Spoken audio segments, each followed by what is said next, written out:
Please support this channel by subscribing. Your support means everything to us and helps us keep creating stories like this. No one in the Night Dominion dared raise their eyes to the Vampire King. Yet that night, King Alaric Nocturne raised his eyes to something far more dangerous than rebellion. He raised them to pain. The obsidian halls of Nocturne Citadel were silent beneath crimson chandeliers when Elena Veris walked through them carrying a silver tray, her steps soft from years of training herself to exist without notice. To the royal court she was invisible, just another human maid purchased from the famine districts. A fragile creature surviving among predators. And invisibility was her shield because no one asked about the faint limp in her walk or the way she never rolled up her sleeves. She reached the grand library doors where the king ruled his empire in silence and pushed them open carefully. The vast chamber glowed in blue firelight, ancient books lining the walls, and there he stood near the window, tall, unmoving, draped in black like a living shadow. He did not turn when she entered. "Leave it," he said calmly. Elena stepped forward, placing the goblet on his obsidian desk, but as she turned, pain shot through her arm like lightning. The tray tilted slightly, and metal touched stone with a sharp clink. Silence swallowed the room. "Stop," the king commanded, and the word froze her where she stood. He turned slowly, silver eyes locking onto her, and in seconds he was standing before her, though she never saw him cross the distance. "You are injured," he said. "I'm fine, Your Majesty," she whispered, lowering her gaze, trying to hide her trembling hands, but the motion made her sleeve slip upward just enough. His eyes dropped. The world seemed to stop breathing. Bruises covered her arm, finger marks, old and new, yellow, purple, dark crimson, a silent record of cruelty. The temperature in the library fell. "Who did this?" he asked quietly. "No one." "I fell," she answered, her voice breaking. His fingers closed gently, but firmly around her wrist, lifting her arm into the firelight. "Do not lie to your king." Shadows along the walls began to stretch unnaturally as he studied the marks. Tears gathered in Helena's eyes, despite her effort to stay composed. "Please, Your Majesty." "It will cause trouble." His thumb hovered near a bruise shaped like a handprint, his expression turning colder than stone. "You serve under my protection. Your suffering is an insult to my throne." She hesitated, then whispered the truth she had buried. "Lord Varick, I clean his chambers. When he drinks, he forgets I am human." Silence followed, heavy, suffocating silence, and something ancient awakened behind the king's eyes. The blue flames in the fireplace extinguished instantly. When he spoke again, his voice carried lethal calm. "He forgets. You belong to this crown." Fear gripped her. "Please don't punish him because of me. I don't want anyone hurt." He looked at her then, truly looked, not at a servant, but at the trembling girl asking mercy for her abuser. "You ask mercy for the man who marked you like property," he said. She lowered her head. "Kindness costs nothing, Your Majesty." That answer struck deeper than any weapon. For centuries he had ruled through fear, yet this fragile human still chose compassion. He released her arm carefully, as if it were glass. "Go to the royal infirmary. No servant will touch you tonight. And you, Your Majesty?" she asked softly. His eyes darkened into something far older than anger. "I will remind my court what happens when they forget their king still has fangs." As Elena left the library, she did not see the shadows gathering behind him or hear the war bells beginning to toll across the citadel. But that night the Vampire King did not rest. He hunted, and by dawn the legend of his revenge had already begun. And that was the night a single bruise awakened the wrath of an immortal king. And the legend of fear was born. Asterisk. By the time the twin moons of the Night Dominion rose above Nocturne Citadel, The entire royal court could feel the change in the air, though no proclamation had been made and no punishment had yet been delivered. King Alaric Nocturne had not left the throne chamber since Elena departed for the infirmary. Yet shadows moved through the citadel like messengers carrying unseen orders. Guards doubled at every corridor. Noble vampires were summoned without explanation, and the ancient war bells, silent for decades, gave a single low toll that vibrated through stone and bone alike. Elena, meanwhile, sat quietly in the royal infirmary as healer maidens treated, her bruises with glowing silver balm that cooled her skin and erased the pain she had grown used to enduring. She felt out of place in the grand chamber. Dressed wounds she had tried so hard to hide, now exposed beneath gentle hands instead of cruel ones. And though she should have felt relief, fear pressed heavier on her chest because she knew the king had seen everything. She had witnessed the fury in his eyes, the darkness coiling beneath his calm, and she feared what his justice might cost. When the healers finished, they bowed to her. Bowed, a gesture no human servant had ever received before. Confused and unsettled, Elena stepped back into the citadel halls, only to find royal guards escorting her not to servant quarters, but to a private resting chamber near the inner court, a place reserved for high-ranking attendants. By order of the king, they said simply, offering no further explanation. News spread quickly among the court, and whispers followed her like cold wind, that the human maid had angered the king, that she had bewitched him, that blood would soon answer blood. In the throne hall, Lord Veris stood among summoned nobles, arrogant despite the tension, unaware that he had already been judged. King Alaric entered without announcement, his black cloak trailing like living night behind him, silver eyes glowing faintly as he took his throne. Silence fell instantly. No one breathed. No one moved. "A servant under my protection was harmed," he said calmly, his voice echoing across the vast chamber.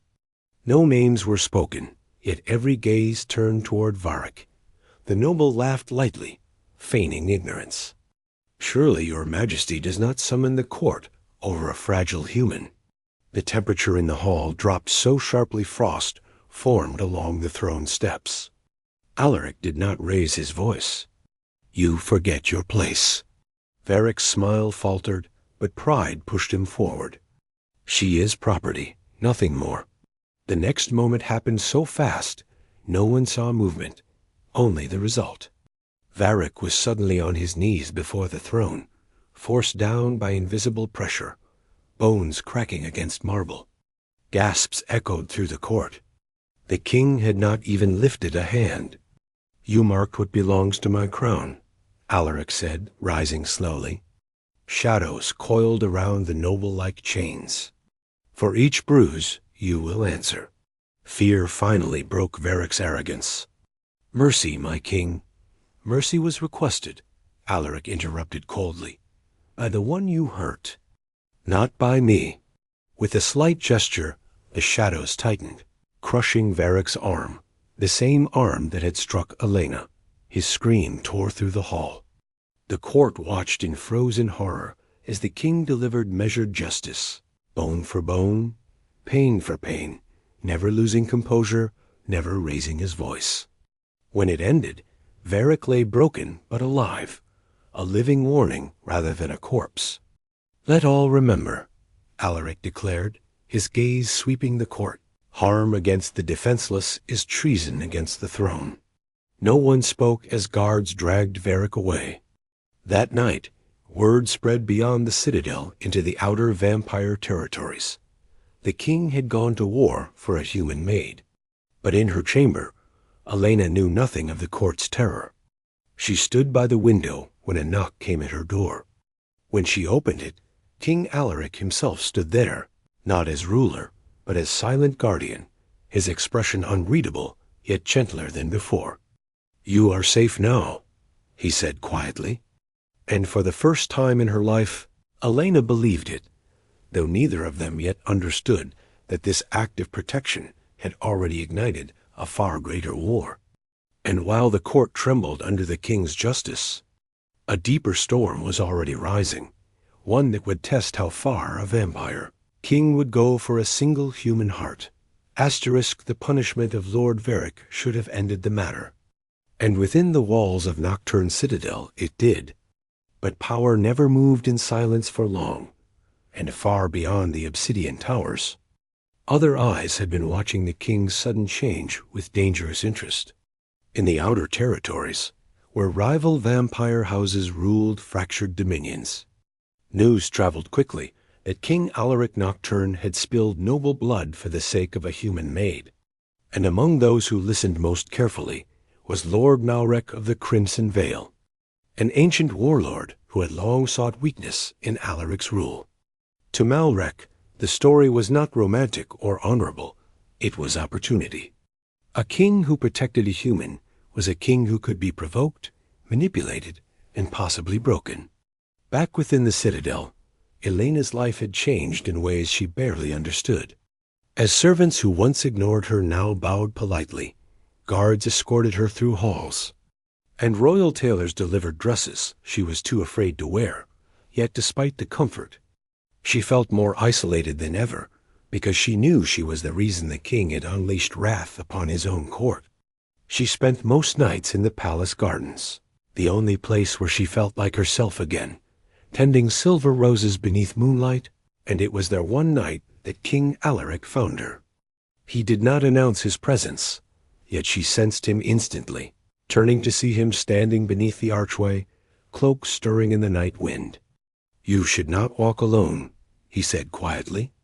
"I have lived alone my whole life, Your Majesty," she replied softly, lowering her gaze. He studied her for a long moment, noticing how even safety had not erased the sadness in her posture. "You fear me now," he observed. She hesitated before answering honestly. "I fear what you did, not who you are."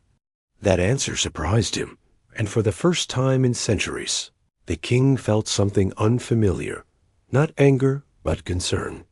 "Justice was required," he said, "but you showed mercy when none was deserved.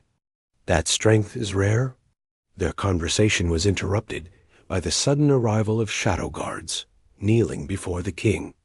"Sire, scouts report movement at the eastern border." Crimson Veil banners.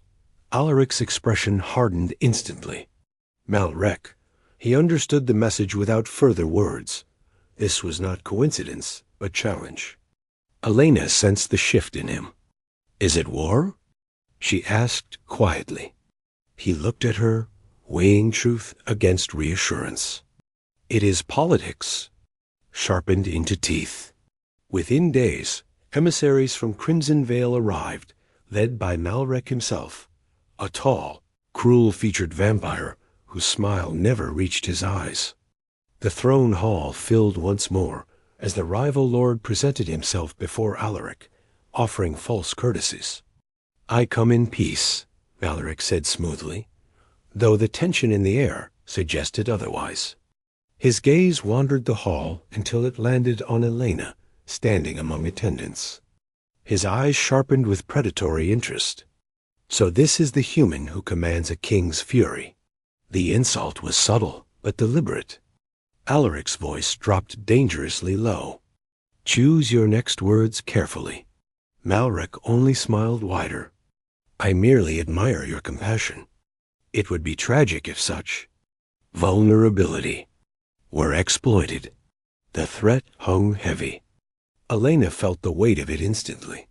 She was no longer just a servant, but a target. That night, security across the citadel tripled, and Alaric personally ordered that Elena be moved to protected royal quarters, a decision that frightened her more than comforted her, because she realized the danger surrounding her had grown far beyond Bruises and cruel nobles. When she confronted him, asking why he risked conflict for her, his answer was simple yet heavy with meaning. "Because harm came to you under my rule, and I do not fail twice."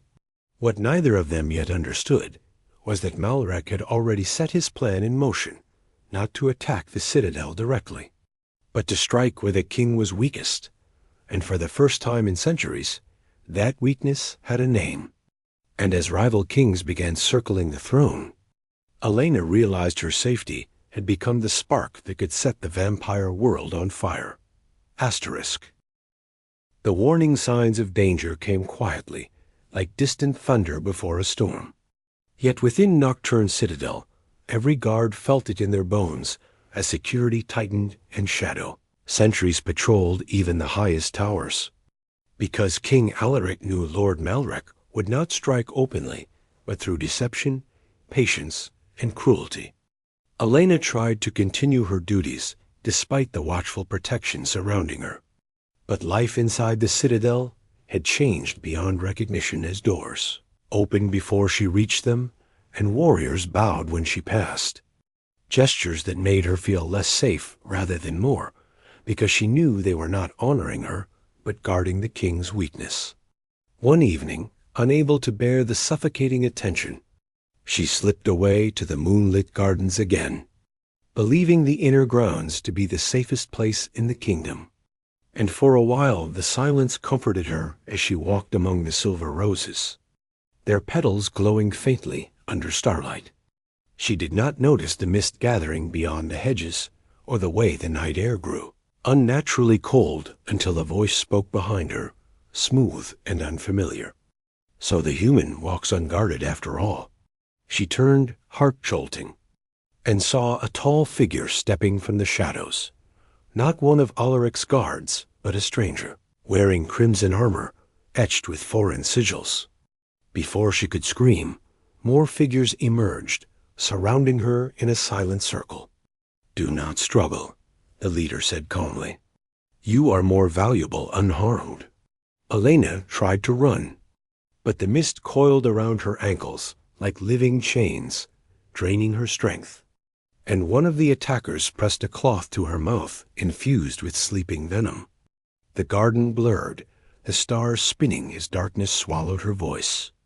By the time palace guards discovered the disturbance, only broken rose stems and fading mist remained. The alarm bells that followed shook the entire citadel, echoing through every tower as warriors mobilized instantly. But the king already knew before the first report reached him. He felt it, the sudden hollow absence of her presence within his domain. When the captain of the guard knelt before the throne, voice trembling, Alaric did not rage outwardly. He simply rose, and the shadows beneath the throne spread like a living sea. "Who?" he asked quietly. "Crimson Veil forces, sire. They breached through mist gates. We failed to intercept." The silence that followed was more terrifying than fury. Across the citadel, torches extinguished as the king's power bled into the air. "Prepare the war council," he ordered. "No. Prepare the war." Meanwhile, Elena awoke in chains within a grand but unfamiliar hall lit by crimson braziers, her wrists bound in silver restraints that burned her skin. Lord Malrek stood before her, studying her not with cruelty but fascination. "Remarkable," he murmured. "A human capable of provoking an ancient king into war." She glared at him despite her fear. "He will come for me." Malrek smiled slightly. "I expect nothing less. That is precisely why you are here." He circled her slowly. "You see, power is not always seized through armies. Sometimes it is seized through the heart." Realization dawned cold in her chest. She was bait, leverage in a war far larger than herself. Back in Nocturne Citadel, Alaric stood alone in the war chamber before an ancient stone map of vampire territories. Advisors argued for negotiation, for caution, for diplomacy, but the king heard none of it. His focus was singular, absolute. "Mobilize every legion," he commanded. "Border fortresses, night fleets, shadow riders, all of them." One elder dared protest. "Sire, to wage full war for a human risks destabilizing the Dominion." The king's gaze silenced him instantly. "She is under my protection. This is not war for a human. This is war for the authority of the crown." No one spoke again. Orders spread like wildfire through the empire as armies awakened from centuries of dormancy. And far away in Crimson Vale, Elena felt the shift in the night air, the unmistakable approach of a storm, born not of weather but wrath. Because when a vampire king marched for one soul, kingdoms fell to clear his path. And as Elena sat chained in the enemy's fortress, she knew the king was coming, and the world would tremble when he did. Asterisk. The march of King Alaric Nocturne did not resemble an army advancing. It resembled night itself swallowing the world. As legions of shadow riders, ancient war beasts, and armored vampire knights moved beneath storm-dark skies toward the Crimson Vale, their banners black as eclipsed moons. For centuries, the Night Dominion had known peace through fear alone, but now that fear had taken form again, riding at the head of the host in the shape of their king, Alaric wore no crown, only war armor forged in elder ages, his cloak moving like living darkness behind him, silver eyes now glowing with restrained fury. Every mile they advanced, the air grew colder, the land dimmer, as if the world itself sensed vengeance approaching. Within the fortress of Crimson Vale, Elena remained imprisoned in a high obsidian tower, guarded day and night, yet she was treated not with cruelty, but with calculated care, because Malric needed her alive. He visited often, speaking to her as though they were equals rather than captor and captive, explaining that kings were not ruled by kindness, but by leverage. "You are not a prisoner," he told her one night. "You are a key. Through you, I open the throne." Elena refused to answer him, though fear lived beneath her calm, because she knew Alaric would come, and she feared what the cost would be in blood. On the 7th night, the fortress alarm screamed across the vale as scouts reported movement on the horizon, not an army, but a wall of darkness stretching beyond sight. Soldiers rushed to battlements, gripping silver weapons and sun-forged artillery. Yet when the storm reached the fortress gates, many realized too late it was not weather, but shadow creatures summoned from ancient bloodpacks, tearing through outer defenses with feral precision.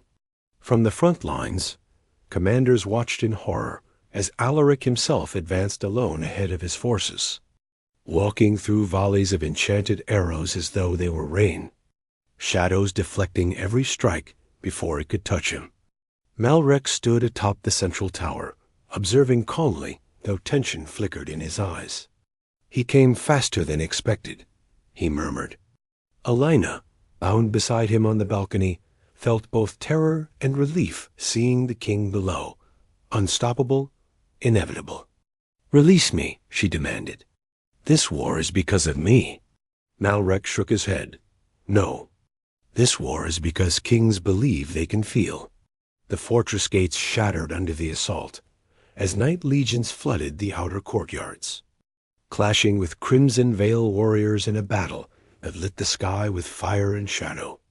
Alaric moved through the chaos like a living weapon, each step dropping enemies, each gesture commanding darkness to obey.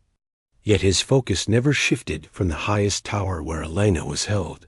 When their eyes finally met across the battlefield, the fury in him sharpened into something deeper, protective, relentless, absolute. Malric noticed the exchange and smiled thinly. "You see? Even monsters kneel to attachment."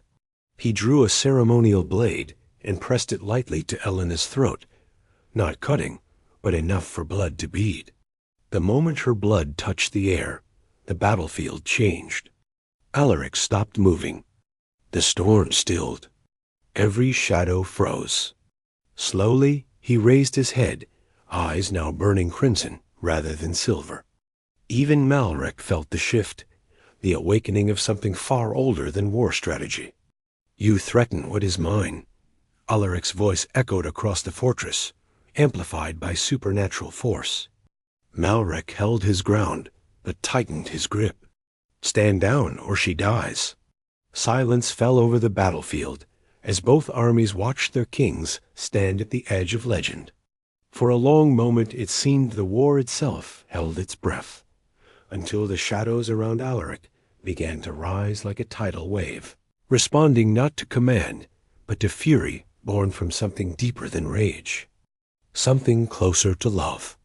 And as the vampire king unleashed the full power of the night, the world understood that this war was no longer about territory. It was about the woman who held his immortal heart. Asterisk. The moment Elena's blood touched the air, the battlefield fell into a silence, so deep it felt like the world itself had paused to witness what would happen next.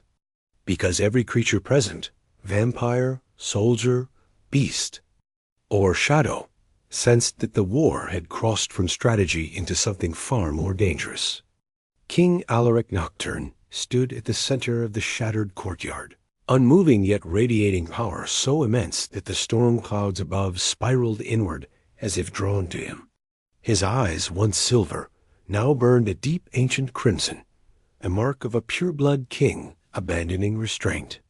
Shadows rose around him like living pillars, twisting, expanding, answering a call older than kingdoms. On the high tower balcony, Lord Malrek felt the shift in power, and for the first time doubt flickered behind his calculated composure.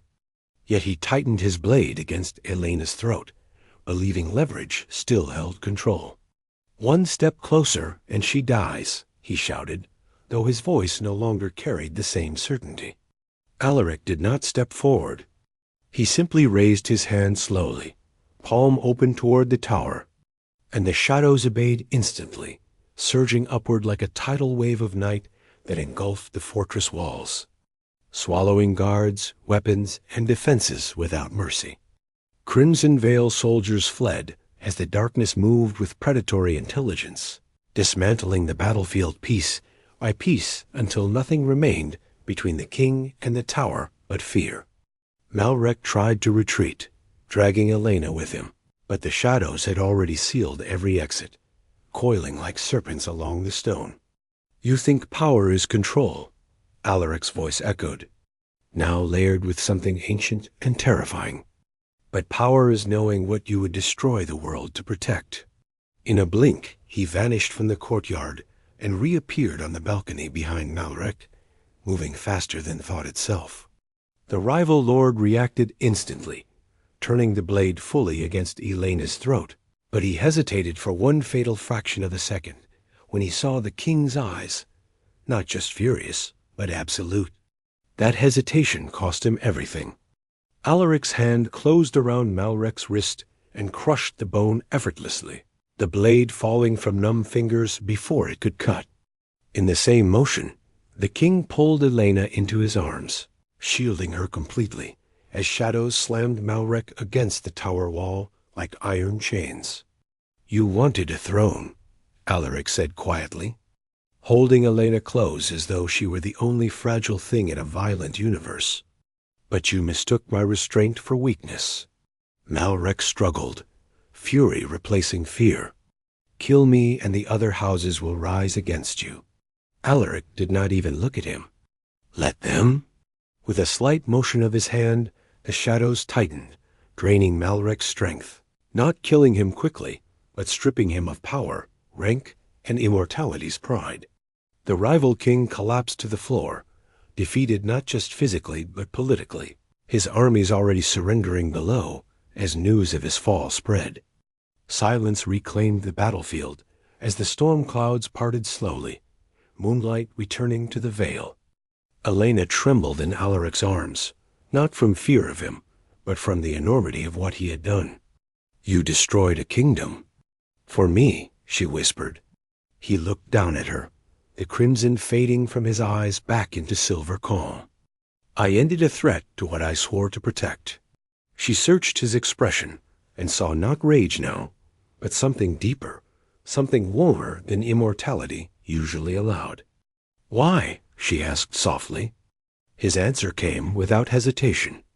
"Because your pain became my war, and your safety became my peace." In the days that followed, the vampire world reshaped itself around the outcome of that battle. Rival houses bowing not just to Alaric's strength, but to the legend that had been born. the king who waged war for a human heart. Yet within the restored halls of Nocturne Citadel, away from politics and fear, the story ended not with conquest, but with quiet transformation as Elena stood beside the throne, not as a servant, but as equal presence, the one who had softened an immortal ruler without weakening him. And in time, the court would come to understand that her kindness had done what centuries of war could not. It had given the vampire king something worth protecting beyond power. And that is how the bruised maid became the queen of an immortal legend.